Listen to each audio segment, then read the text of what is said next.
So the situation we face today is one of great disruption. You see this in economics, the reset activity behind the scenes. You see this in climate change, or better yet, planetary change. And we were in Egypt at the same time of the great gathering at Sharm el-Sheikh in December 2022, where really on the highest levels, the top futurists and economists could not agree on a strategy that was all pervasive. We see this also in understanding the end of history as it is known by Marxist sociologists and even traditional specialists. The paradigms are no longer sufficient to give us as a sense of security because of the so many different overlapping levels. Right, people are looking for answers everywhere. They're trying to find solutions to the problems we're facing. But what's the best way to do that? Well, usually we recommend going within. When you go within, you actually reach a certain state of consciousness that allows you to see more and know more than your intellectual mind or even your emotional body. Exactly. And so if we are able to take a deep breath, we recognize, unlike what is said, the universe begins at a big bang, the universe technically begins with a big breath of harmony, of vibration. And I think this is a clue not only to a new psychology, a new philosophy, but shall we say a new start, a new cosmology of consciousness, with the emphasis placed on a futurism that is harmonious, holistic, or involves what is called Holomovement. Yes, and we're seeing actually also how science and all religions are coming together, because the James Webb Telescope recently discovered galaxies well-formed, larger than our Milky Way, at the very early stages at the beginning of what's classified as our universe. So that can only mean two things.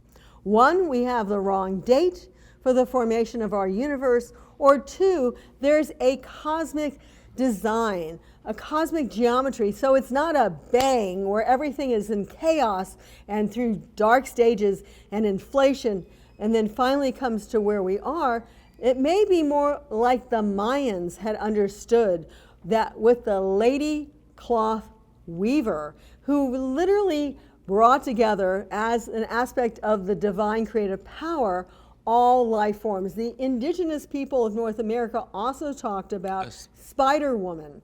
Spider Woman was one who really designed the whole universe. The web idea of the cloth maker in ancient Aztec mythology, but also in sociology, it's not a myth, it's a reality. It's the feminine power of interweaving life with new form, with new energy, and principally from the right side of the mind, which is more of the imaginative, the musical, the metaphysical design. And so we are at a new frontier, and our advice to all of our colleagues who are connected with us in this program is to surge forward with a sense of renewal purpose and see, in the theological sense, a higher plan behind the scenes, even beyond or before the Big Bang was consciousness, quote unquote, a greater consciousness out of which both the material civilization and evolution evolves, as well as the mental side of consciousness evolution, all from a higher C, that is this capital C for consciousness throughout life itself. There's also a new formation or organization called the Holomovement, which are people seeing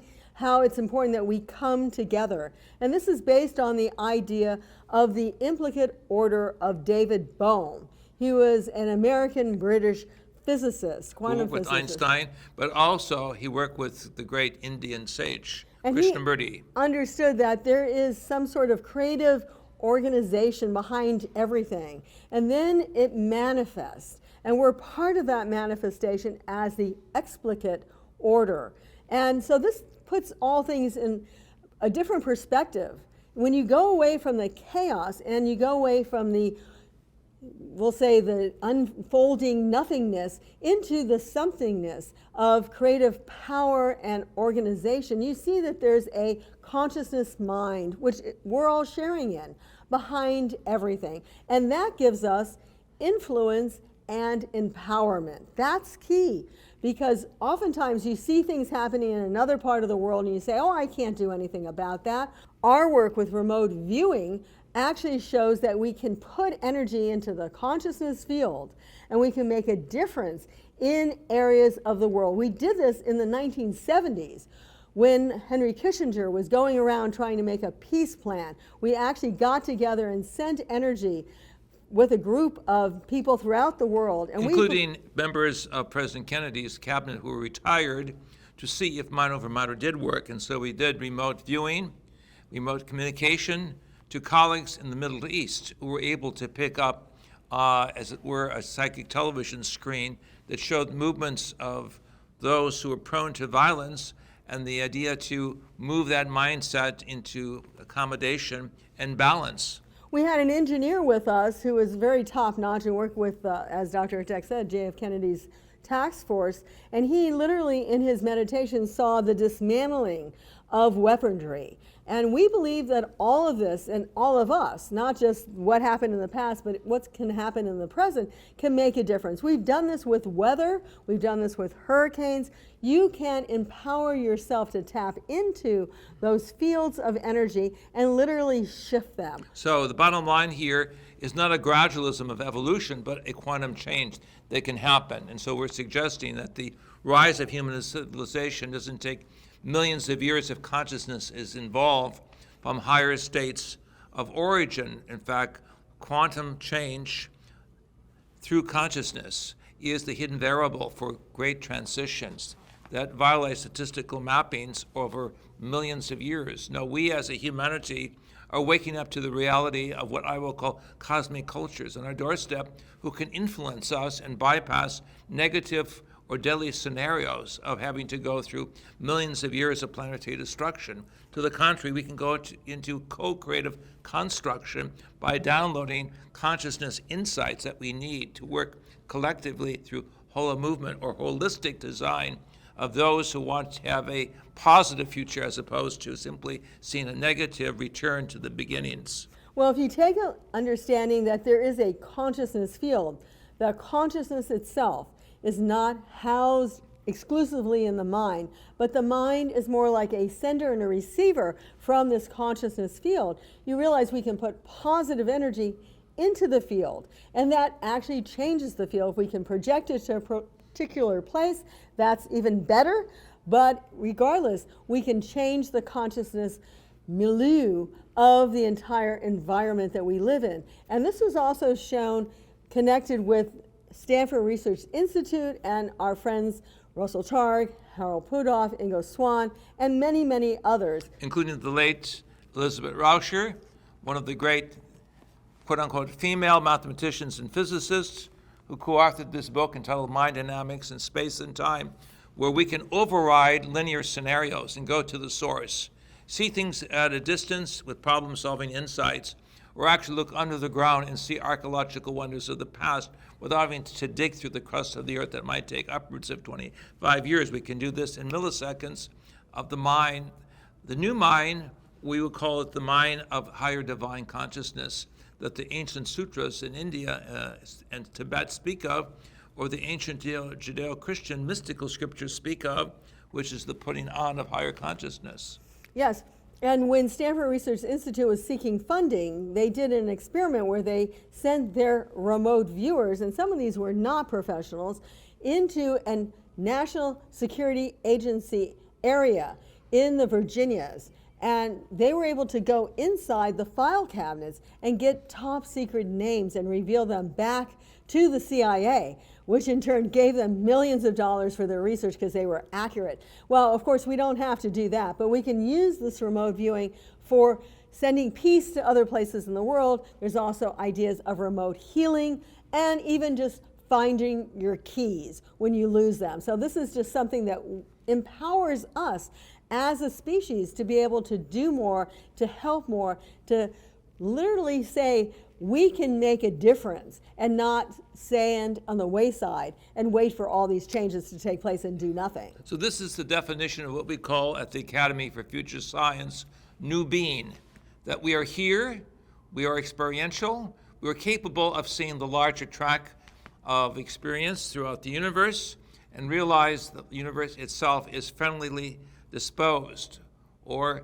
positively disposed to a wider variety of evolutionary breakthroughs. Now we know this is real because actually quantum physics is starting to tell us that if you are entangled with something, you are able to influence the other aspect of yourself. And we believe that consciousness is entangled throughout the universe. So we not only can know things that's happening in somewhere another place on this planet, like the far side of the globe, we can also know what our boyfriends are doing, where our kids are.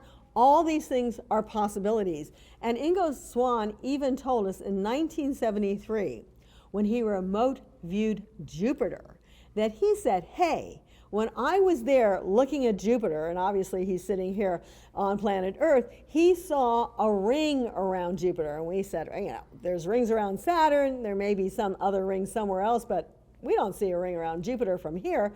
Well, when Voyager 1 went up there 6 years later, sure enough, they found the ring. So Ingo Swann, remote viewing from California and New York. Saw into the future, saw into space, and was able to come up with solutions and insights that took NASA, quote unquote, the bureaucratic arm of NASA, 6 or 7 years to catch up. And of course, we were fortunate because he went on to illustrate the cover of one of our books that Russell Targ and I wrote called The End of Suffering, showing the mind of humanity is like a large sphere or a cosmic egg with a whirling galaxy within it, which means we're all connected to the galactic mind. We are a galactic species waking up in a vast universe, realizing that part of us is here, but part of us is already connected with universal consciousness. Now let's get practical, because both Russell Targ, who is one of the heads of Stanford Research Institute's remote viewing group, as well as the University of Colorado in Boulder, both have remote viewed certain financial realities. So for Boulder, they remote viewed the stock market. They had 10 amateur remote viewers, and they took the average of these 10, and over a period of time in 2008 in November, they were 100% accurate whether the stock market would go up or go down. Russell Targ, on the other hand, remote viewed the silver market, and he also was 100% accurate with the remote viewers he was using, and actually made quite a lot of money. Now, it's not really a good idea to use this kind of energy for making money, but it just shows you a certain aspect of even the future. We talk about remote viewing in space, like other places in space, but also a little bit in time also works as well. What's going to happen to you in the future? So all of you who are watching this dialogue have this ability, even if it's just a few hours or a few days, to tap into the future, understand a higher path, a higher purpose, and bring that knowledge or breakthrough into positive solutions. Again, our Academy's motto is there are no problems, only solutions. We move to a higher level of vibration, insight, greater love from the heart, and greater responsibility from those who see a greater blueprint of life. And this is the dynamic that we must have, I believe, if we're going to make this quantum change work. You have to have a certain number of minds in critical mass with not only seeing into the future, but seeing the breakthrough that requires a new sociology, a new psychology, a new cosmology. Why? Because we're embedded in a consciousness ocean of eternal as well as higher astrophysical life. And we live in Silicon Valley, and we've talked to many of the modern engineers that are working there, and many of them feel they've got insights into problem solving. And from what we know, we believe that every problem we are encountering on our planet, there's already a solution. We just need to work to manifest it. And many technologies are already coming out with this. And so it takes really the heart center understanding of what we need to do for planet Earth to really make these manifest and make a difference. In short, we were able to look back in history, even in Egypt, in South America, areas of Argentina and Brazil, and find artifacts that go back thousands of years. One illustrated in our book, Giza's Industrial Complex, shows a crystal amulet that had a very high gamma ray radiation. That was thousands of years in antiquity that still had a blue-green vibration. It's studied independently by Jet Propulsion Lab scientists from NASA in Los Angeles. So how did the amulet get there under the ground for thousands of years?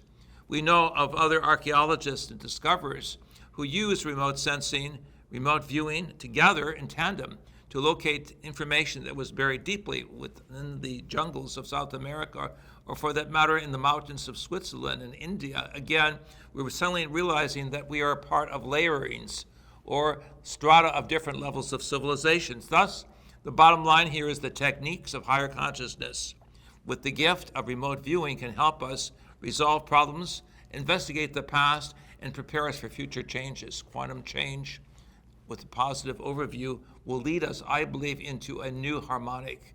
One of the points we bring up in Giza's industrial complex is a solution also for our future. When we've investigated many of the archaeological sites in Egypt, in fact, we were one of the first who entered into the tomb of Osiris, which is 100 feet beneath the Giza plateau. We believe these huge sarcophagi are actually places where they could store chemicals or certain types of gases like hydrogen gas. This we're doing already in caves connected with Sweden, Norway, and other places that were storing nuclear waste.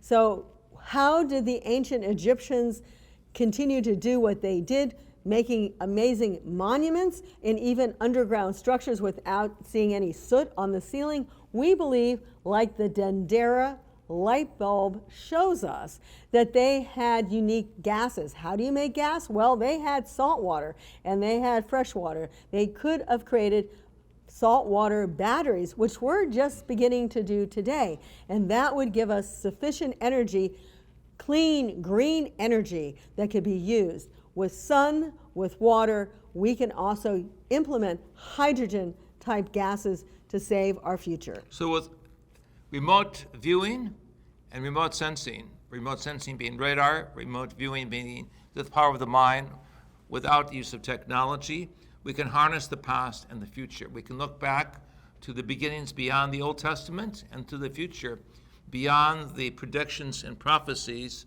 of the New Testament to see we are writing the scriptures of the future. We have the ability to recapture the past. We have the ability to merge now with the mind of the universe. And that is the dream of the great minds, the great poets, scholars of antiquity, of all great traditions. We are Homo universalis. We are universal humanity, waking up to the challenges of a vast and awesome universe that meet us, that greet us.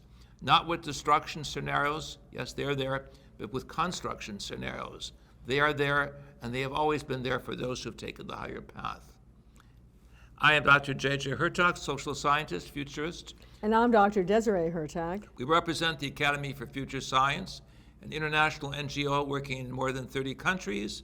We're working with everything from archaeology to zoology to cosmic science and to even space law, because we know that there is a reality of cosmic civilizations on our doorstep, and ultimately we will need the legal forms, the legal treaties, the legal and psychological insights for the trade-offs between our scientific civilization and that of others to make a harmonic, a bridge work, an opportunity of cosmic citizenship work for each of you, particularly young people who are watching our dialogue, who are interested in a positive future.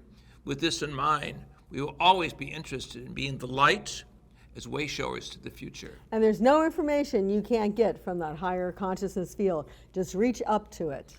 Be quote unquote lightful, be loving in your heart, be a harmonic, a musical note in the symphony of the spheres, and be aware that the divine spark of the divine mind is within you, whether we say Most High God, infinite source, whether we say the Divine Mother or Divine Father or the Cosmic Christ. That is part of a much greater blueprint of the cosmic family of which we are a part, a very important part. Dr. J.J. Hurtak and Dr. Desiree Hurtak, wishing you the best.